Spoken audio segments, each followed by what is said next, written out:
Well, hello everybody, and welcome back to the WECG World Esports Championship Games for StarCraft 2. Did you miss us? Because I missed you guys. You know, the fact that we only cast 2 times a week is actually kind of sad. You know, I love being down here at the arena casting with you, Wolf, and we're finally back here again on Monday. Of course, the schedule for this is Monday, Tuesday at this time, exactly 6 o'clock. So tell your friends if they're not watching. Tell your friends to get in here. We've got some really, really sick ZVT coming up here with Dark versus TY in our first match. And today we are doing our quarterfinals. So we are going into the round of 8. We've got 2 round of 8 matches today. And then, of course, we'll be rounding that out tomorrow. So settling up the round of 4. And it should be for some really good matches, some really good best-of-5s here. Yeah, when you look at these 2 best-of-5s, you know, like you said, Dark and TY, we also got Super and Stats of KT. So 2 very, very solid games. I'm really looking forward to, for me personally, I want to see how Super does again here today in the PvP later on. That's what I'm looking forward to as well, because he came out of the Protoss group.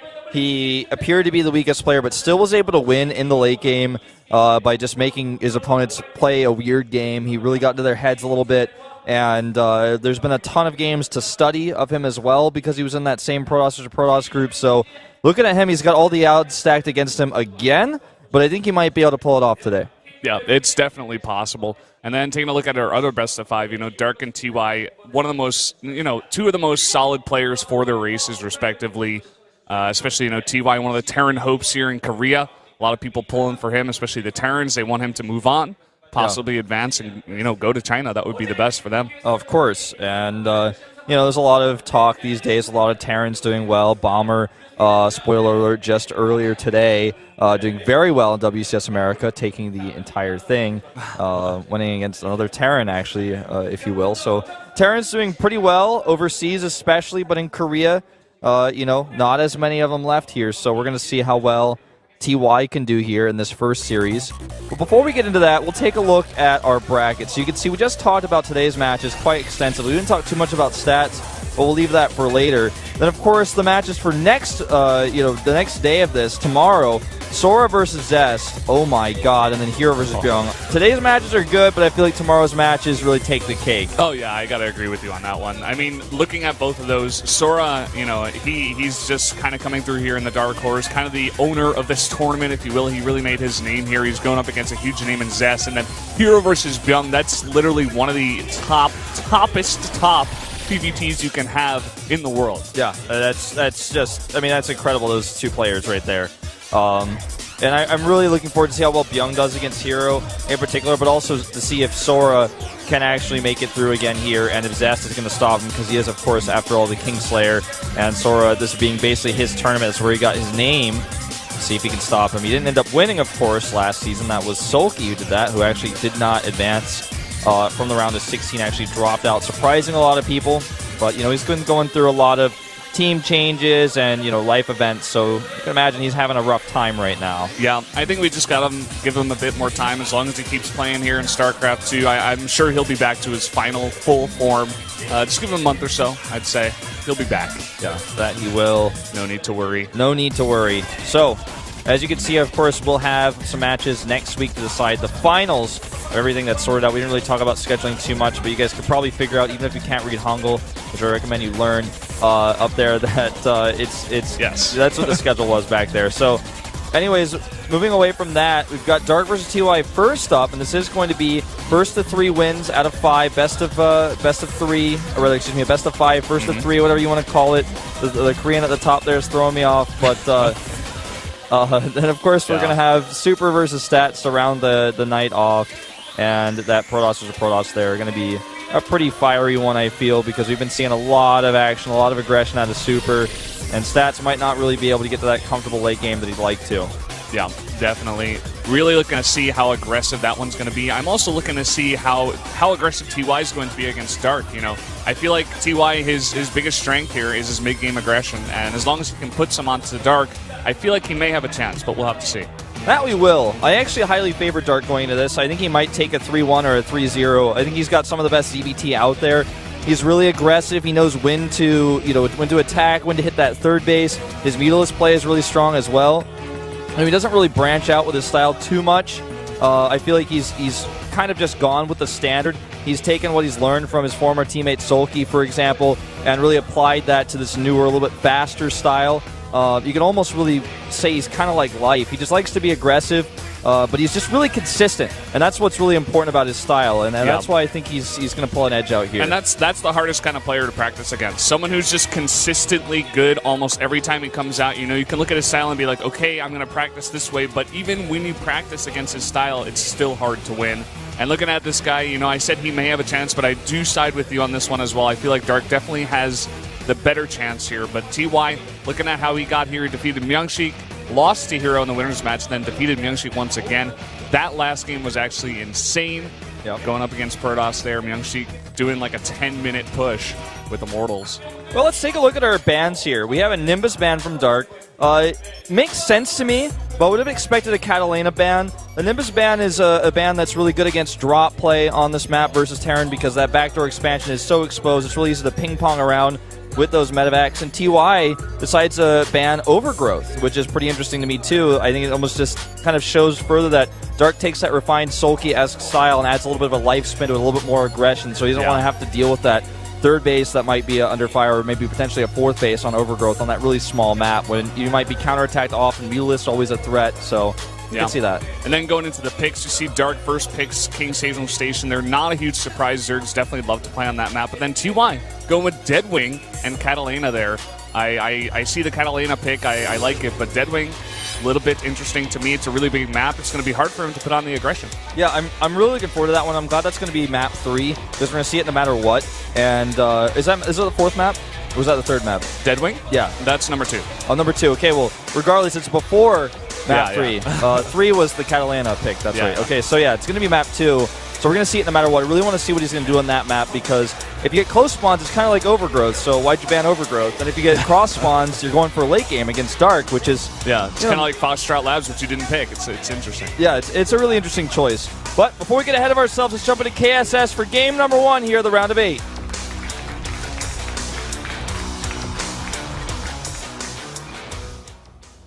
Up here in the top left in the red, the Zerg player we have here today, it is Dark.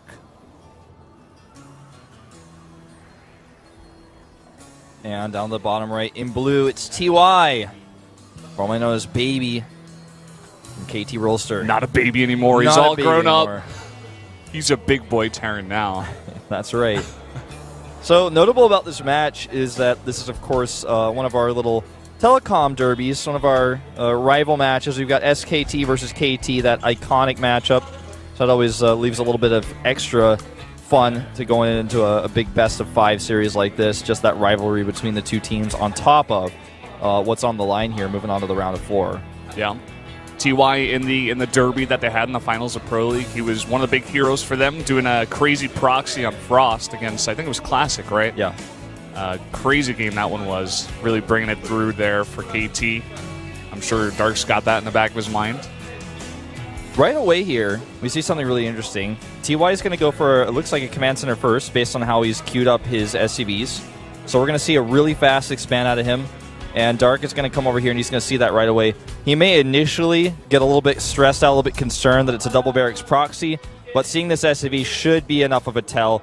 And in fact, he may even block this temporarily. Even a second SCV has to come out, and now he's going to go ahead and drop that down there. But he is going to need 2 SCVs to build this, which is very annoying. Yeah.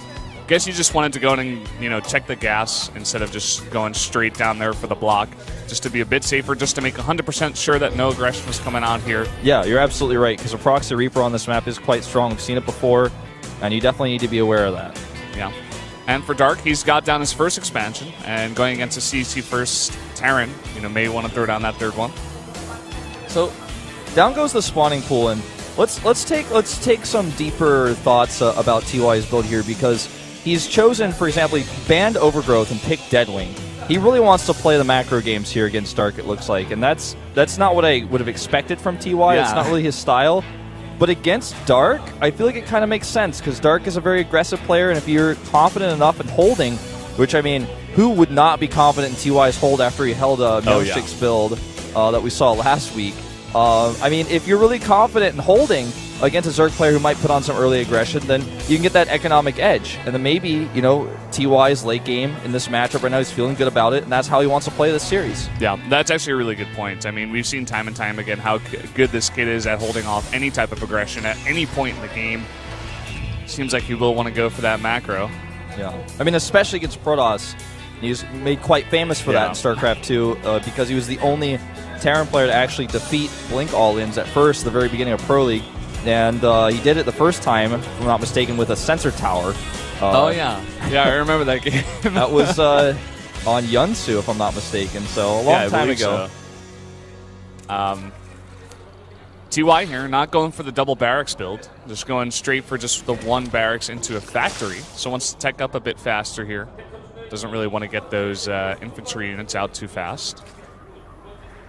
And, at this point, I mean, it's just this slow ramp up for both of these two players. The speed is coming up here pretty quickly, and he's going to be able to control the map, the ground for that for a while. Especially because the Hellions come out so late, like you're saying. When you go for a CC first, obviously the factory comes up a bit later.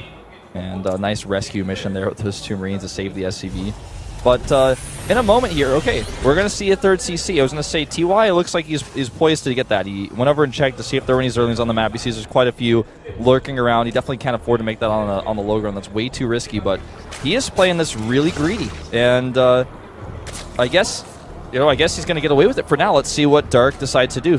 Finding out about this CC is not going to be too difficult for him. He's got an Overlord right in position below it. Yeah, I think he's going to take that pretty soon there. And, he does have that Zergling speed. He did open up that path for him. If he wants to go for a big Zergling attack, he can. But I feel like on this map, the more common aggression is breaking down those backdoor rocks with the Roaches and possibly going for a Roach with Ling follow-up. Yeah, and look at that. There's the Roach Warren, just as you're saying that.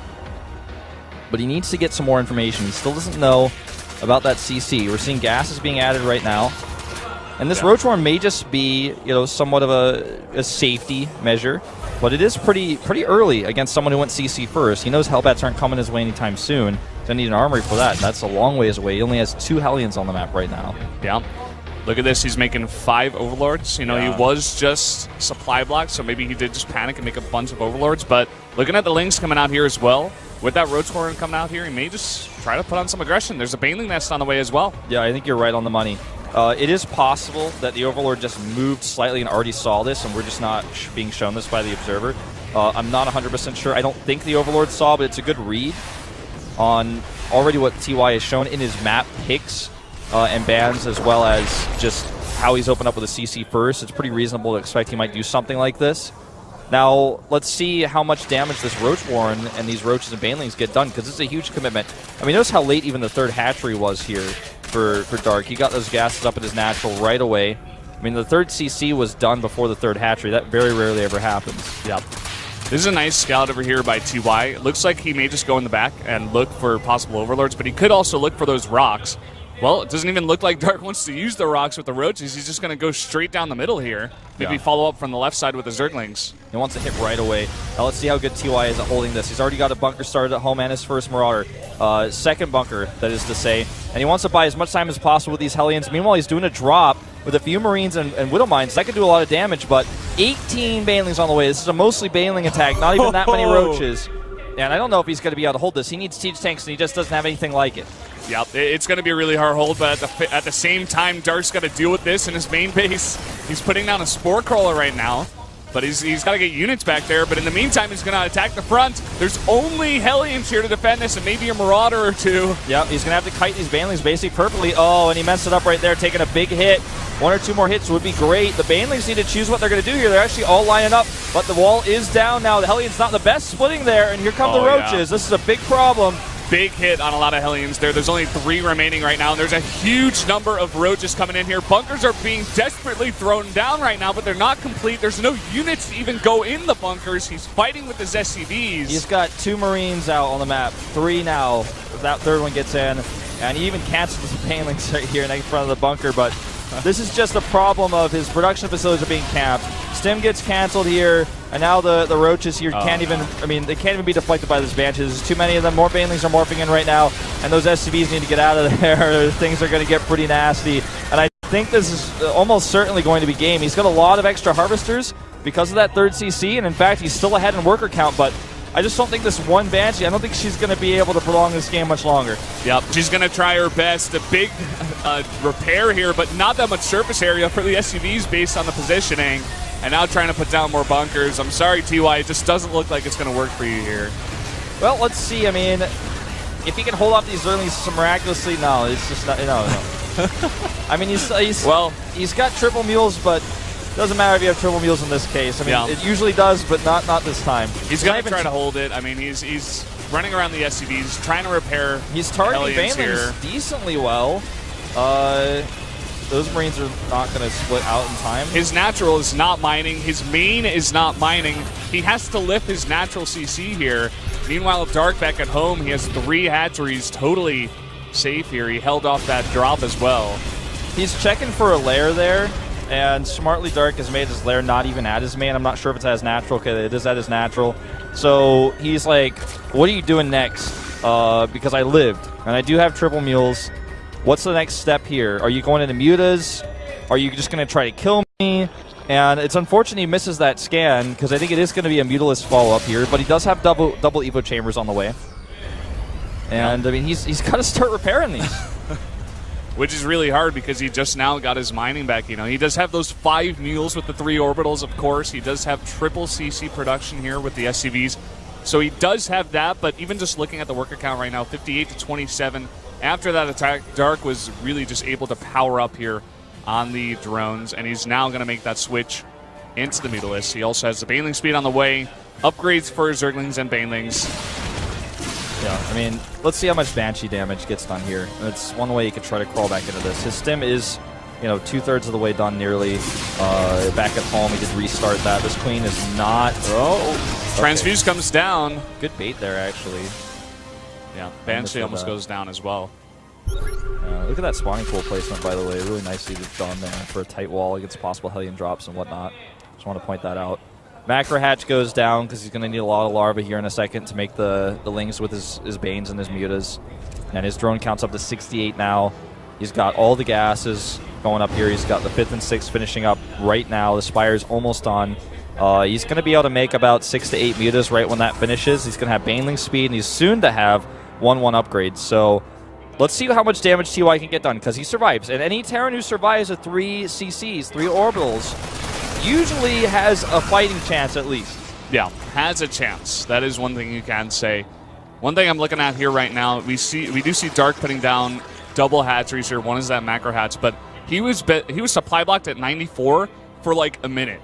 Yeah. And now he's like, oh no, I can't make any of my mutas. The mutas are going to be a lot later than he wanted them, because now he's got to make 4 overlords first. And if TY decides to put on aggression, it's going to be very hard based on the position he's in, of course. Yeah. And I guess it's not going to matter too much here, but still delaying the mutas coming out. Yeah, that's a really good observation, because that is huge. That changes everything. He can only make 6 mutas now, and in fact he was supply blocked again after he made 4 overlords because he just was overflowing with production. Now he's finally got a bit of extra supply he can use here to produce units. There are only a few mutalists out on the map, 7 right now. He starts 2/2 upgrades. He's not actually going to try to do anything big or flashy with these mutas anymore, because he just really can't, but he can shut down these drops, he can shut down these Banshees, and he's got a 4th base coming up right here. He's got that macro hatch that you mentioned earlier, so he's got a ton of production, and TY has crawled himself back into this game, but I'm not sure how much he's going to be able to get done here. The creep spread is superb. It's spread all the way down past the 4th base. He's got 2 arcs and even a little pinky finger up to the north coming across, so he's pretty much going in every direction here. Yeah, Dark's really powering up here. We do see TY trying to put on the aggression, but look at how puny that army is right now. He's got a decent ball of Marines. There's 2 Marauders for the Banelings, but now the mutas are coming in. He's got the creep here spread, like you did say, and more Banelings on the way, a ton of Lings as well. I think he should be able to hold this off just fine with 80 drones. Yeah. Like, look at that. No, it's a pretty it's a pretty tough place to be right now for TY. But he doesn't actually get too aggressive. He doesn't make a mistake. He doesn't fight on creep against these Banelings of speed. He actually salvages his units here, and actually saves that medevac too. The creep spread is getting stronger and stronger. He's not able to really push on that, but he keeps his army strong. And I think what's key here is to just try to make sure any engagement he takes is absolutely good for TY, because if he takes a poor one, then it's going to be all over. Oh, look at that. Banelings only saving a little bit of his Banelings forward to get some of those Widow Mines, and look at this. huge ball of Zerg. TY's just flying away. He's like, no, I want none of that. And for TY now, he's just got to go home. He's got to defend against this now. A big, massive swarm of Overlords goes to the bottom left. Nothing too important with that right now, but it's a lot of supply over there. Yeah. Bit of a miscontrol here by Dark. He's got to be careful with this because you need to give TY a little bit of an edge, and he's gonna take it, man. He's just gonna keep pushing with it. Third base is fully saturated, fully gassed up for him now. He's got 60 harvesters nearly here at 59, and he has a very healthy medevac count. His 2-2 is about to finish. Here come those Mutalisks, though. Let's see if he's prepared. One turret only. That's not going to be enough. He's going to put down the repair here, but there are enough Mutas, and they're going to start wreaking havoc on that mineral line. He's going to have to move his whole army over here. And in the meantime, he gets a little bit out of position here. Total surround. GG's immediately. Even the apostrophe in there. Quickest GG ever. Just trying to get us out of that game as fast as possible. Yeah. That was a really cool hard engage on the CC, too. I really like that. A lot of Zerg players would have just kind of bounced around and gone for the depots, but he was like, no, I'm actually going to get your CC. You better turn around right now. And he knew that army was in a place where it was kind of boxed up behind the minerals. He would have to make a tough choice to lift. Let me point this out. He would have had to lift into the medevacs to save that army and fly towards the CC, which was being attacked by Mutalisks, where the Mutalisks could have easily cleaned out the medevacs. He was stuck between a rock and a hard place. If he tries to lift to the side, he has to go too far. The Lynx are just going to get to